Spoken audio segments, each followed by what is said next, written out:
من ترس ندارم میگم. بگم نمیشه جواب داد به خدا. خیلی ساده هرچی. الان هم یه لحظه هیجان زدم. خدا شاهده خوب نمیتونم صحبت کنم. از نظر شما پول کجاست؟ پول؟ از نظر شما پول کجاست؟ دست آقا. هر جا که بتونی میتونی پیداش کنی. پوشش مله هاست. دست سرمایه‌دار. چرا باید یک معلم گریه کنه برای معاشش؟ چرا؟ حسد کنم زیر زمینه. به نظرم همش از ذهنه.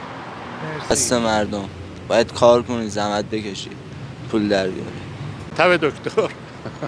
به نظر من بالای کشور فرانسه، شمال فرانسه. چرا؟ چون همه پولدارا اونجان. یه جزیره به نام اگر اشتباه نکنم پاناگو. آها. درست گفتم اگر اشتباه نکنم. بعد تو خوندن نیست دیگه، تو هر جایی که هست توی درس خوندن نیست، یعنی همش باید بری دنبال یه هنری که بتونی پول در بیاری. با درس خوندن توی این مملکت نمیشه.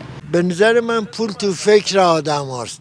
یعنی آدم ها میتونن با فکرشون پول تولید کنن. پول به نظر من تو حال خوبه، فقط پول رزق مادی نیست. پول از نظر من بخششه. پول کجاست؟ تو بانک. تو بانکه؟ نمیدونی؟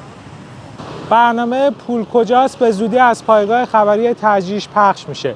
شما هم میتونید زیر واسه هم بنویسید که پول کجاست، یا اینکه اگه دوست دارید مهمون خاصی رو دعوت کنیم واسه همون این زیر بنویسید. مرسی.